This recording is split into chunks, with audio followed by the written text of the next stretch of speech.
Yeah. So it's been 2 weeks now since I've had this being on call for jury duty thing, but they don't like me. I never get called. I have to just sit for 2 weeks and call the number for 2 weeks straight. And then there's always this impending doom of, you have to go downtown and mess with all that and then do the jury duty stuff. And then each day they say, nope, you don't have to come in tomorrow. And so it's like getting not picked for the kickball team.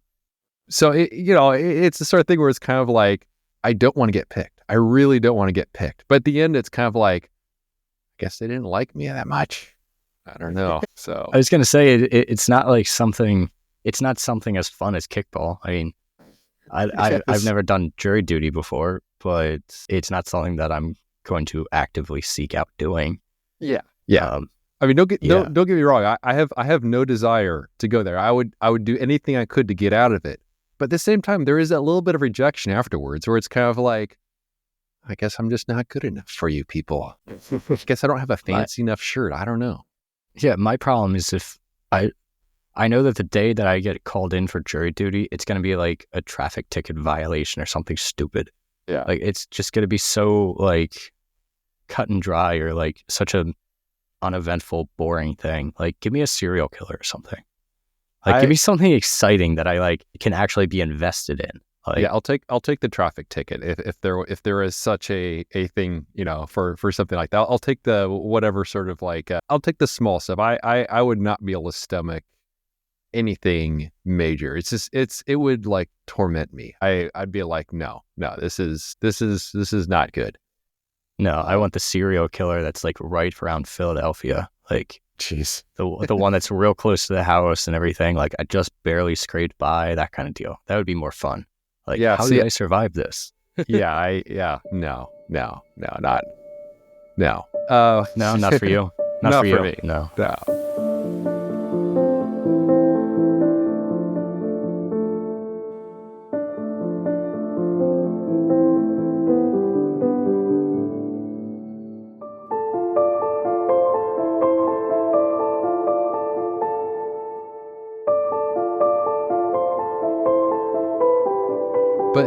But like having for the past 2 weeks, having been doing the thing where I got a call in every day, I can't plan ahead for anything else. So you have to put your life on hold for, a little while, at least till it's done. But now I can at least start thinking about, heading out to Death Valley and doing all that other sort of stuff. That's the other thing too, because like if I'd gotten picked and then it was like a 1 or 2 week trial or whatever, like it's at a certain point, Death Valley starts to warm up a little bit. And, for my own livelihood, I do need to be able to head out there. Though I was thinking about it and, I'm heading into this year with 6 portfolio images already, from the second part of my fall trip. And so I'm going to have so much less weight on my shoulders going into the Death Valley trip. And I'm curious how that will manifest itself where I won't have this feeling of, I need to get to work right away and find stuff. So I'm guessing it'll have a positive impact. I don't think it's just going to be me sitting there relaxing the entire time and like, I don't have to take pictures, But maybe you'll just go for bike rides all the time instead. That is definitely part of the agenda. We're going to have a weekly video instead of you photographing. It's just going to be you on the bike. Spandex. Just with for scenery. Miles. Yeah. A little bit of scenery, but mainly spandex. Yeah. Mostly just pointing down at your shaven legs as you cycle up a hill. Yes. That's the view. That's what we get. 15 minutes each week of that. I think people would like that. I mean, I don't know if I have a you good might gain pulse. a new audience. Yes, that is probably true. But I was also thinking about possible like merch stuff, like spandex for days. Just picture of me just spandex riding through Death Valley or whatever. I don't know. I may have to workshop that, but I think there could be something there. Yeah, maybe. Yeah, something for the Patreon, maybe. Yeah. Just do some nice shirts or something along those lines. Stickers are always fun and good. Yeah. Something Actually for could me be to kind of think fun. about during Japan. Yes. Yeah. So, do you have any more planning underway for your upcoming trip? I'm still polishing up my itinerary. I'm pretty much figured out what I want to do. I was just waiting on hearing back from one or two people over there. So I've got to book my last 2 hotels yet and just figure out what I'm missing. Hopefully nothing in terms of clothing and packing, because everything, like my new duffel bag that I got just came in today, and I have snowshoes that are coming in tomorrow, or I Cool. think today, something along those lines. Couple little things like that. So yeah, I mean, just gotta throw stuff in a bag and kind of figure out what I all want to bring. Yeah. I mean, that's kind of cool with the, I hadn't really thought about, the winter hiking sort of gear that would be necessary. Yeah. But yeah, I mean, that makes perfect sense with the snowshoes and being able to get, I've never gotten snowshoeing before. Is that anything you've done before? Nope. This is a first. So I'm very lucky that one of the first people that I'm going to be meeting up with he goes by Photoshin on Instagram. Your code is Shinji, and he's going to be taking me around the Shiyakogen area, which is in Nagano. It's like where you see Sho Hoshino, Mark Davis, all of those guys go take their photographs, especially in the winter. So that's going to be the first Thursday that I'm there. The day before that, since I'll be in that area anyway, I'm going to see the snow monkeys. Nice. And go visit them. And then that weekend, I'm going to be with Mark Davis, again, still in that area. And then the next weekend, I think I'm going to be with him again, this time in like the Tokyo, Mount Fuji area. So yeah, it's terrifying. I know it would be for me. I mean, that's like way outside my comfort zone. Oh yeah, this is so beyond my comfort zone, but it's, yeah. Every time that I'm reminded that it's like now a week away as of this recording, like, I'm like, no, don't stop reminding me. Yeah. No. So yeah. Do you know what kind of what kind of weather you're expecting for this time of year there? It kind of depends on where you are on the island, from how I understand it. So when I land in Tokyo, it's going to be warmer than it will be when I go over to the western side, where I'll spend most of my time there. I don't know exactly what the temps are that they're getting, but I know they're getting a ton of snow. Okay. Yeah, so those snowshoes will certainly come in handy. Oh, yeah, absolutely. Let me see. Right now in Nagano, they have heavy snow that's currently falling. And it's 20 degrees out. Okay. Wow, yeah. That's quite wintry. Yeah. So looking at like the 10-day forecast, it's in the 30s for the most part. So not too terrible. Yeah. But definitely bundle up kind of weather. Do you have insulated winter boots? Yes. Okay. Yes. Yeah. Yeah, that's something I found to be a very useful thing in the very limited winter weather I visit. It didn't take long for me to realize that, my feet very quickly become blocks of ice.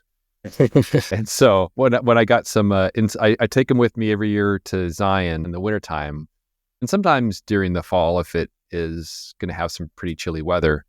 But it's nice how, I mean, it's almost surprising how such a small thing can make a big difference. Where all of a sudden, I just don't feel like I'm walking around 2 blocks of ice. Yeah.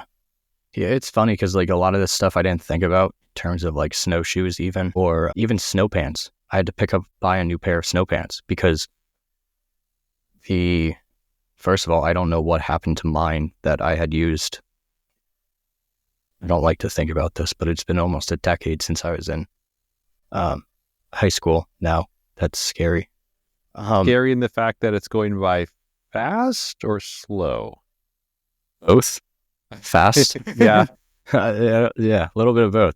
Regardless, yeah, I was in snow and skiboard club like in junior and senior year of high school or something, and I don't know what happened to the snow pants that I wore for that. So I had to pick up new snow pants, but I haven't had some since then because I haven't gone snowboarding since then because we don't get very good snow in my area. So it's just totally different way of thinking, and like buying stuff that I'm like, I don't know that I'll ever use this again, but there's a chance that I will. So yeah. Yeah. Well, they'll certainly be a good thing to have there. That's for sure. Yeah, definitely. So, I mean, other than that with Japan, I did get around finally to relaunching my newsletter. I just sent out the first newsletter in a little over 2 years. Is this your regular one or the start of the pop-up one? My regular one. Yeah. And it was just a way to figure or to tell people on the list, like, first of all, hey, if you don't want to be here anymore, like, here's the door, like, get out. Because like I have people that, like I said, I haven't sent anything in 2 years, and people have signed up in the intermediate and they don't know, they haven't received anything. They don't know why they're there. And so I'm like, here you go. Here's your exit if you want it. If not, here's what this newsletter is going to look like moving forward. And then I also announced the pop-up on there as well. So I've been getting some little flow of subscribers and unsubscribers in my email inbox. I should turn that setting off, but so it actually gives you updates on that kind of stuff. Yeah.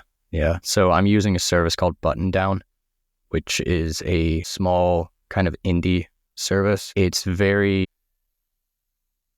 very niche in the sense that it's not as complicated as what ConvertKit, or I guess it's just Kit now, as what that is, but it gets the job done for sending things out. So pretty happy with it so far. Well, that's good. Yeah. So pop-up newsletter is going to start on the 16th or 17th of February. That's like right when you get there, right? Yeah. I'm not entirely sure how I'm going to handle the 16th or 17th in terms of sending out number one, because I'm going to be in the plane for all of the 16th and most of the 17th, and then time zones get really confusing. So I may send out something scheduled to send out, like just a welcome kind of email on the 16th. And then when I land, have it sent out from there. Something along those lines. I don't know. Regardless, I'll have a link in the show notes below for anyone who wants to sign up, depending on when this actually goes out. Yeah. How long do you foresee it? How much time do you foresee spending each day on the newsletter? It seems like a big task to take on. Yeah, so I said in the newsletter that I sent out yesterday, I pretty much gave myself a 500 word minimum for each of the pop-up or each of the missives, each of the letters. And I figured that's enough to kind of give an update of what I'm doing throughout the day, what that day looked like and everything, my thoughts, all of that. But it's not too much that it feels like it's a burden or like I can't get to it. So like I said, bare minimum, it'll be 500 words each day. There's a likelihood that it'll be more depending on how the day goes, how tired I am when I get back to the hotel. And then I'm going to throw in some likely unedited photographs that I had taken that day to kind of mix it up. So now, are you going to be keeping a written journal as well?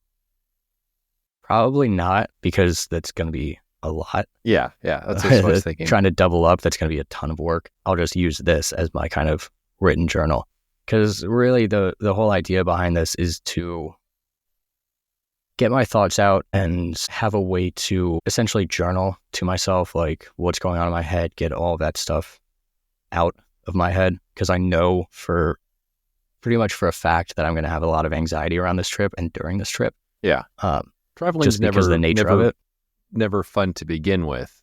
You know? Yeah. I mean, you're not only are you traveling internationally, I'm also traveling alone internationally to a foreign country I've never been to, that the primary language spoken there is not English. Yeah.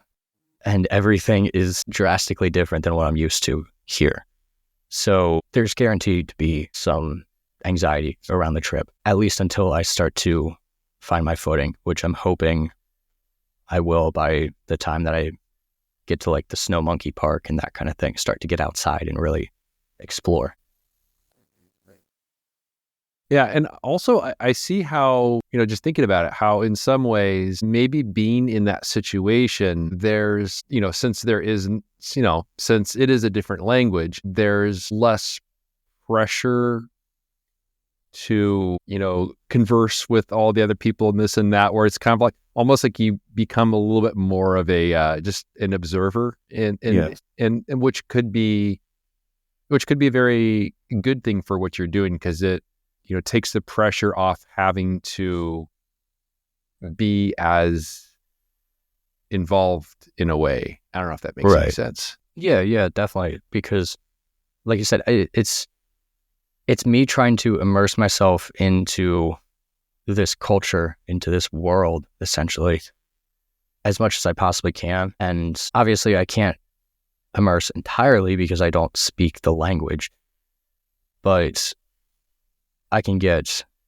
close, or I can at least look into this world from the outside, like you said, as that observer. And one of the other things that I've had to really contend with this week as I'm booking hotels and figuring out what I want to do is at the very start of this, I had this idea of every single day I'm going to be outside, I'm going to be in nature, I'm going to be exploring the Japanese Alps and all of this kind of thing. The reality is that that's just not going to happen. It's not realistic. Not only is it not realistic to be outside in the snow in these temperatures like every single day, one after another, without some kind of breakage in between, but on top of that, I don't have the kind of accessibility. I don't have that. It's not like I have a car because I don't have an international driver's license. From my understanding, it's pretty easy to get one, but I definitely wouldn't feel comfortable renting a car and driving in Japan. Yeah, that's a whole nother level of... Exactly. Yeah. So even like in these more rural areas where I'm going to be, it's still not something that I want to bother with. So instead, I'm looking at, okay, so Wednesday, looking at like the first week, Wednesday and Thursday, I'm going to be out in nature. Friday, I'll probably explore the Nagano city itself a little bit. Then Saturday, Sunday, I'll be back in nature.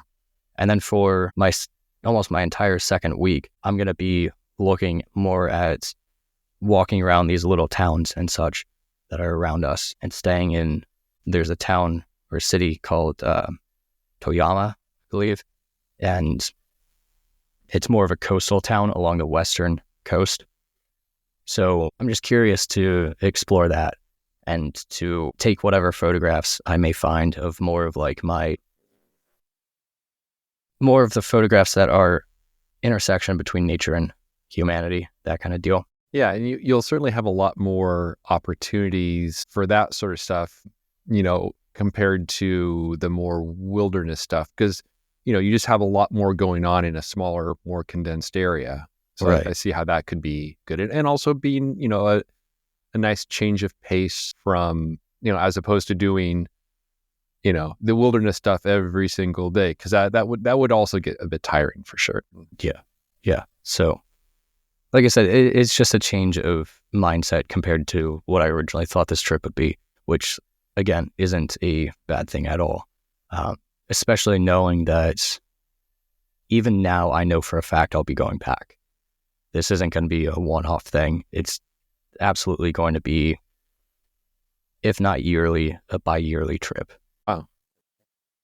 Just because, again, I've been obsessed with Japan or Japanese culture and the country itself, and there's so much to explore that I won't even be like scraping the surface of. Yeah, you'll just be going over here. Small portion during one particular season, Exactly. Yeah, and even like the Nagano area, I'm sure I could spend years there in that area itself and still not fully experience it. So it's definitely got to be a frequent trip. Yeah. And hopefully for at least a while, you'll be able to continue to take advantage of the currency exchange rate to, keep it reasonably priced. Because it would suck to fall in love with a place and really love to go back there. And at some point, it's like, I just can't do it because things are like way more expensive now. Yeah. Yeah. That's the unfortunate thing of traveling anywhere like internationally. But I mean, I was tallying up my expenses so far, and I was a little worried too, because I always hate doing that. I know, me too. I'm like, if I ignore it, it doesn't cost me anything, Exactly. Yes. Thank you. Yeah. Because like, I was just booking a hotel this morning, and I'm like, all right, let me check my credit on my credit card to make sure that I have enough to cover this. Okay, I do. So swipe, and we're good. And then I don't look at it again and see until I need to book something else. Yeah. And I didn't spend anything then. And regardless, I tallied it all up. And so far, even with like the sneakers that I bought, like the more personal expenses, I'm still spending less money doing this international trip than I did going to Yellowstone back in September. Wow. Or if not necessarily less money, the same amount of money. Yeah, it's just that money is going way further. I mean, literally. Yeah. I mean, you're talking about, so far the average price of my hotels per night is less than $100. Wow. Yeah. And it's funny because I was talking to my dad and telling him about that. And he was like, well, what are the size rooms? I'm like, well, yeah, they're smaller rooms because that's just Japan in general. They're not Western sized rooms. It's a room to sleep in, but that's not the point. Like, these are still 3-star hotels, whatever, that I'm staying at for less than $100 a night. That's insane. Yeah, that's very impressive. Yeah, so I'm not too afraid of what this is costing me, but still, it's like you said, it's one of those things that 5 years from now, 10 years from now, I don't know what it's going to look like. Yeah. Yeah. I mean, I guess that's one of the advantages for, the places that I return to, which are, a half day's drive away, and, things don't change. There's not like a monetary reason why I can't visit those areas where I have to think twice about it. But yeah, that's pretty awesome that you're able to go there for such a reasonable amount. I haven't, kind of along the same lines, like I don't even know how much our trip to Kauai was, and I don't want to know. I just know it's not one we're doing every year. Maybe every 2 years. I was telling my wife, maybe 2026 we'll go back. But that is so crazy to think about, though. The fact that like I could do this 2-week long trip to Japan with the current currency rate of the yen. I could do this every single year. I could do this again in the fall. Yeah. Without like much issue. But if you would tell me like, if I wouldn't be able to do the same, like you said, to Hawaii or even to Yellowstone or wherever else, it would make me think a lot harder, especially staying in hotels. Like Yellowstone was only as inexpensive as it was, or comparable in expense, because I wasn't staying in a hotel. I was camping, or realistically sleeping in my car. So you can go to Yellowstone. You can sleep in your car in cold weather. You can look at some stinky bison, and then you can go smell some stinky hot springs. Yes. And then drive a lot. Or you can go to Japan. I don't know. It's for twice as long. Yeah. And stay in a hotel and have a warm room to return to. Yeah. And be able to eat 3 meals a day for, I don't know, less than $50 total. Yeah. So, yeah. Like I said, it's just wild. Yeah. That's pretty cool. And to think that trip is just around the corner, which is Yeah, I know. Crazy.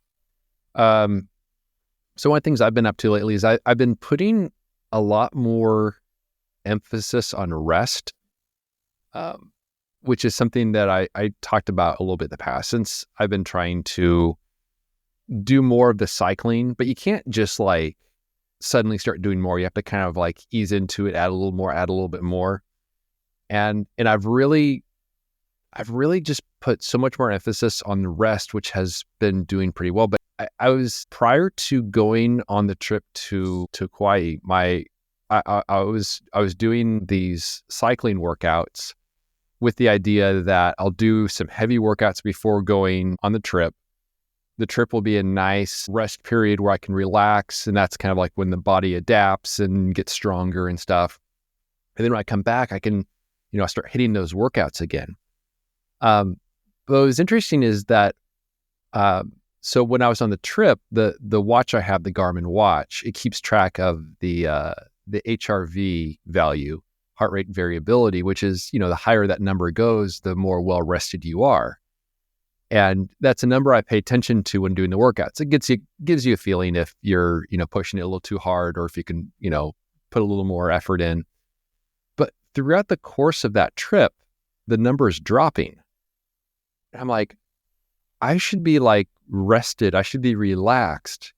Yet this is telling me that my body is stressed. And it was only after I got home that the number started to rise again. And I thought it was interesting because it shows how much being out of my own element, even in a place that is very enjoyable and very nice, but how that affects that background stress. Put me in a place like Death Valley, and then you'll see like so much better rested and stuff like that. And so I've been trying to work more rest into what I'm doing with the workouts.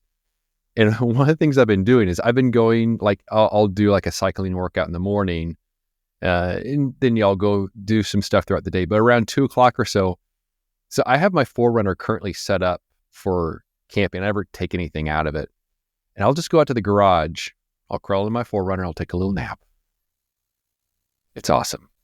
Whether it's like 30 minutes or maybe about an hour or so, that one little afternoon nap has been making a really big difference. And I think it's one of those things where people don't really think too much about it, or obviously, not everyone has the opportunity to take said nap in the middle of the day. But it's just one of those small things that is like this extra little piece of the puzzle that I was missing in order to be able to keep doing the stuff I'm doing. But I was really surprised about the stats for my watch when we were on the trip, just watching things drop off. I'm like, no, this should be restful. Why am I stressed? So yeah, I don't think I would do well for a trip to Japan, because that would be so far outside of my out. I would be curious how that would read for me just on the daily. Yeah. With all of my residual anxiety that causes all of the problems that I have. And you have I think you'd mentioned a while back, you have an Apple Watch. Yeah. Yeah. Which I think it tracks the heart rate variability as well. But it might be interesting just to watch that number and see what happens, because travel alone is, going through the airports, the flights, time zones, that alone is enough to cause stress. But it's weird because I just thought that number would bounce right back, just, laying on a beach underneath like a coconut palm and watching waves, but nope. Yeah. Yeah. I don't know if that would work very well for my Apple Watch, because I was going back and forth before I got it, whether I wanted the Apple Watch or I wanted like the Garmin, whatever. Yeah. They got a bunch of them. Yeah. Ultimately, I went obviously with the Apple Watch, mainly because of the connectivity with the phone. As that whole that idea that, oh, well, I won't need to carry my phone around. Well, too bad that doesn't really work out. So one of the things that I found with the Apple Watch, and I don't know whether I would have the same issue with the Garmin. I have a forearm sleeve tattoo, and it affects with the readings. It does, yeah. I'll like go to track a walk or a hike or something, wearing it on my wrist, and it'll like pause the workout automatically because it loses the reading. It doesn't matter how tight I have it on my wrist. Yeah, I have to always switch over to my right hand. Yeah. I'm like, this doesn't make any sense. Yeah. It's like, I could understand it affecting it a little bit maybe, but it's not like I have nothing but black ink on my wrist for a long section. I don't know. But and you have it just on, you have just one arm that has that, right? Yeah. If I switch it over to my right hand or to my right wrist, then it's fine. But I'm right-handed, so I'm not going to wear my watch on the dominant hand because it gets in the way. So, yeah, like I said, I don't know if that would be different with the Garmin or if they just all have that issue. I think it's all the same, because I've heard about how, it's one of those things where the technology works well with some people, but not other people. If people have like a darker skin tone, then it doesn't work as well. I know that like my wife, like the some of the metrics and stuff, it doesn't work very well on her versus it works fine on me. So I don't know if there's like a thickness of the skin or anything like that has an impact as well. I know I'm constantly swapping my my watch between wrists, just because at some point it starts to bug me a little bit, so I swap it to the other side, and also helps to even out the tan lines a little bit too. That's very, very important. Yeah. But yeah, if I had to keep it on one all the time, I think that would certainly be a little bit of an annoyance. Like if I'm working on the computer and it's like, yeah, it can get a little annoying sometimes. Yeah, it's just unfortunate. Going back to the rest topic, I can definitely relate to taking a lot of rest time lately, because as I had emailed you last week when we were supposed to record, I've been battling a cold on and off for the past like 2 weeks, which is lovely. Hopefully that's winding down a little bit. I hope so. Yeah. My throat is still a little scruffy. Still is back and forth. It's, I'd say 90% of the way there, but it needs to be 100% of the way there real fast. Yeah. And it also sucks because it means that I haven't been on the bike in like a week and a half or so. Yeah. So tomorrow, I think I'm going to be joining my neighbor, going over to do a spin class. Cool. So I'm going to be spinning around in circles, from my understanding. I think that's how it works. Yes. I think so. Yes. I might get weird looks and everything, but yeah, exactly. Yeah. I'm just going to wear, instead of spandex, I'm going to wear a tutu. Yes. Yeah. Yes, I mean, yes, centrifugal rainbow force does wonderful things to tutus. Yeah. Yes. A rainbow colored tutu. I'm going to have some competition with all my spandex now. Yeah. I know. I figured that you would. I figured that it's time that I give you some competition as well. Yeah. So, no, but I'm going to be doing that. Hopefully, it's only a half-hour class, so hopefully I don't kill myself doing it. Yeah. Before the trip, but it should be a nice introduction to getting back on the bike, because I miss it. Yeah. I just haven't been able to because of my throat being so bad. Yeah.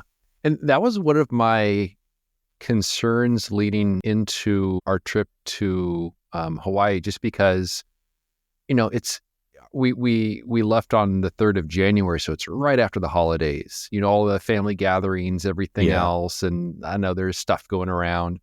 So my wife and I were like very careful to avoid stuff, because we're like, we don't want, to have this, have a negative impact on the trip that's already paid for and everything. Yeah. Though hopefully with you having it been, 2 weeks now, hopefully it will really start winding down, because that's about the time for it to run its course. So yeah, you would think so. But then again, my fiance woke up this morning also not feeling well, and she had been dealing with the same thing a little earlier this week, ended up actually taking a sick day earlier, and then all of a sudden was fine, I think Wednesday and Thursday, and now it hit again.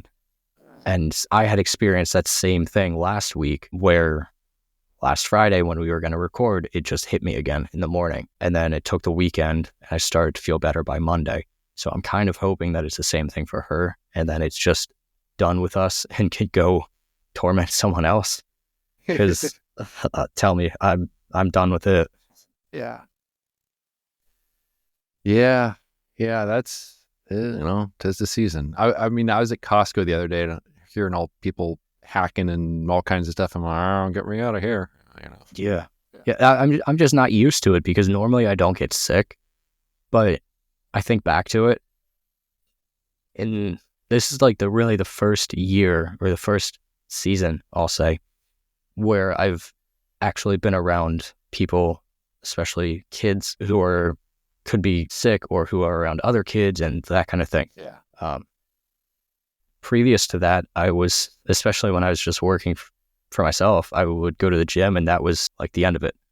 that was the most socialization that I got. So I wasn't exposed to as much of it. Yeah. So that definitely plays. And that's certainly the case for me. I mean, ever since the pandemic, 2020, I have not had a cold. I have not had COVID just because I'm not around people.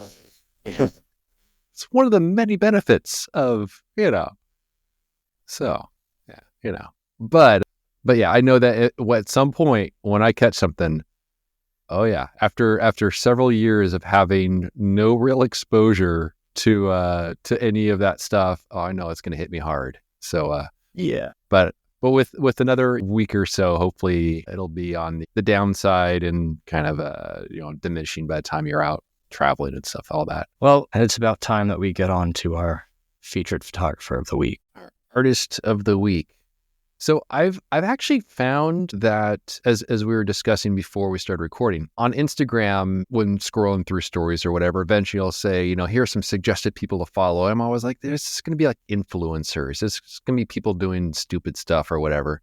But then I clicked on some of the profiles. I'm like, okay, Instagram, you know exactly what kind of people I should be following because they're all like really good people. And so that's how I found the artist of the week this week. So it is Caterina Mrenes. I have no clue if I pronounced that right. Hopefully on Instagram, she is Caterina_Mrenes. So it's CATERINA_MRENES. And her website is CaterinaMrenes.com.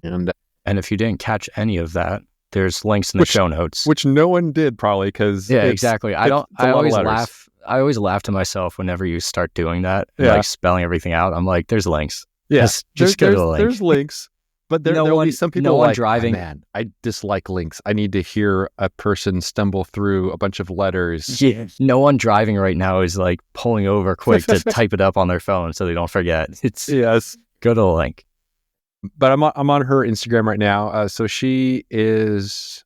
She says she's based in Germany. I don't know if she's from Germany, but probably. But I immediately when I saw her work, I mean it's beautiful work. A lot of small scenes, a lot of very interesting textures, a lot of winter stuff. At least in the top part, and then you scroll down, you see there's some fall stuff and Real quick, before we get into looking at some of the images, I just wanted to confirm that she is based in southern Germany. There you go. And just looking at her bio on her website, she says that she is also working as a manager of 2 record labels for classical music. Cool. She definitely has a major background in music. She started playing the piano at 5. And for 20 years, that was her profession. She went on to win competitions, played with the orchestra, went to master classes. And then in 2002, she received a scholarship to continue her studies at the Music University of Stuttgart. And then in 2006, she abruptly decided to give up the profession of playing piano entirely. And that's very fitting because, I mean, looking at all of her work, there's a very musical quality. I don't know if it's like a rhythm sort of aspect, a flow perhaps, the way that the color is. There's a very calm sense to all the images. Mm-hmm. And you figure that's got to be, there's got to be some, stuff that crosses over between the two. Yeah. I mean, you see that a lot where musicians come to photography. I mean, obviously probably the most famous example would be Ansel Adams. Yeah, that's what I was just thinking, yeah. I actually had Tim Parkin write an article about that for one of the issues of Nature Vision, and I should really get him to do the second part because he has a lot more to say on it. Yeah, because he's quite the musician himself. Yeah, so it's always interesting to see that, how those two forms of art come together. Yeah, in thinking in context of classical music, where, I mean, yes, in some cases it can be very energetic, it can be very loud's not the word, but But typically it's more on a calmer scale where it's, not shouting at you, kind of a sort of a situation. And that's really a lot of what her work is like. It's these calm scenes that a lot of people would simply walk past, maybe not see the potential in, but very soothing color palettes. And right now, toward the top of her Instagram feed, there's certainly a lot of winter stuff. There's some water photos. And there's one that's absolutely, let's see here. Looking at her feed right now, the 1, 2, 3, 4, 5, 6, 7, 8th row down in the middle. It's a photo of rocks along the shoreline, kind of a tide pool area with all kinds of really interesting, almost turquoise sort of colors for the rock. And then the little critters growing there in all the cracks. But just beautiful. And then like some nice diagonal lines there. So that's one that was posted on December 22nd of 2024. But there's definitely like this sense of rhythm to her work, which is beautiful. Yeah, going back up to the top of her feed, I really like the one on the right she has pinned.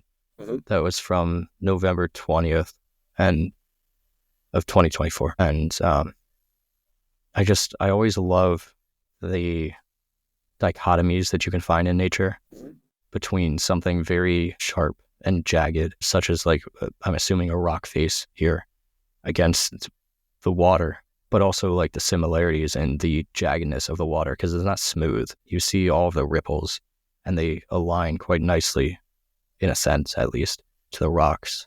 Yeah, it looks like old snowpack that has kind of got some, sun exposure and a little bit of dust in there as perhaps. Yeah. But yeah, like just like you're saying, like there's the similar patterns, but in the top part is dark, kind of greenish, a little bit more rounded. Down below, it's larger, lighter, more angular. And so I just love, just like you said, these differences in textures where you can also find similarities between them, which makes it a very cohesive image. And that's definitely a standout. Yeah, looking a little bit more recent, or I guess in between the two that we've chosen so far. It's the 1, 2, 3, 4, 5th one down in the middle, posted on January 14th. Yeah. The snowbanks with the pine trees in the middle of the frame. And then you also have this nice little detail of this scrubby little brush that's just really just twigs at this point, just poking out. Yeah. The nice, again, dichotomies, again, a lot of rhythm, flow, diagonal lines throughout the imagery that's very nicely dealt with. Yeah. And sometimes when you have, two trees, it can be distraction, but here they overlap a bit. It's almost as though you see a couple kind of walking off into the distance, kind of like with, one arm around the other one. So, I mean, stuff like that is what gives an image a sense of story. Another one that stands out to me is 2 rows down from that on the far right. It's a ice pattern with a angular rock poking through it. Yeah, that's another one that I had chosen too. That's really nice. And that one, it's, you have this contrast between, basically you have these 3 triangular shapes of the peaks of this rock, then with all the lines of the freezing. But also that rock becomes a little bit of a face. And you also have the warmth of the rock versus the coolness of the ice. So there's a lot of visual contrast in shape, in color, and very, very beautifully composed with the rock toward the middle, but toward the bottom, giving it more visual weight. But yeah, that one really stands out to me.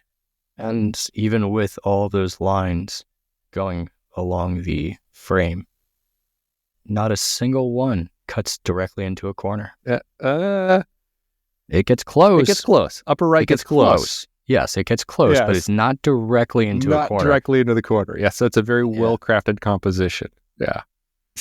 So someone seems to know my special technique.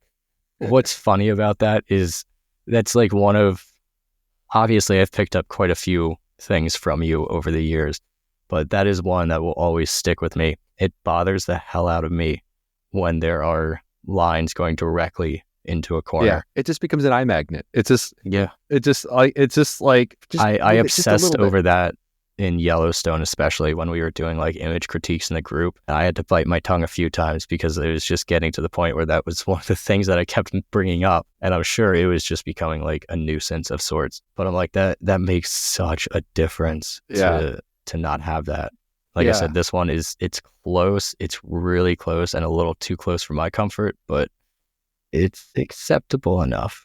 But also with that one, if you look at that collection of lines as a total, it looks like there's 1, 2, 3, 4, 5, 6, 7, 8 lines kind of shooting towards that, generally towards the upper right. The center portion of that, if you're to kind of like draw a line at what the middle is of all those, that misses the corner. So it's kind of like the overall shape of all those lines misses the corner.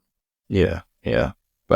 But yeah, if I were to have a photo like that in my portfolio, I'd be very, very happy with it.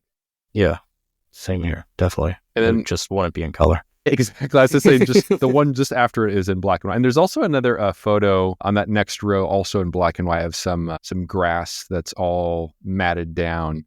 It reminds me a bit of the meadow I photographed in Zion, where the grass is all matted down. It's just such a wonderful subject to work with, and that one's in black and white, so it becomes all about the lines and form and everything else. The more you look at it, you start seeing like faces in it. But it's just a shame that there's so many lines going into corners in this one.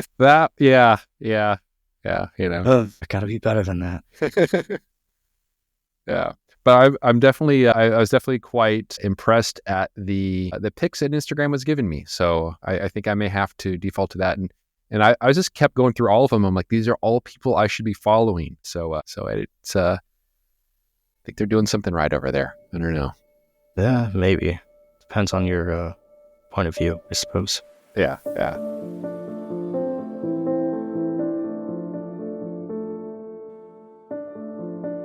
I hope you enjoyed our creative banter. You can learn more about Cody's work by visiting his website, codyschultz.com. And you can find my work at benhorn.com. For further discussion, join us at patreon.com/creativebanter. It's a place where we can interact with you, the listener. And although we greatly appreciate those who contribute by joining a tier, discussions are open to everyone, whether you're a paying member or not. Thanks so much for listening, and we'll see you around next time.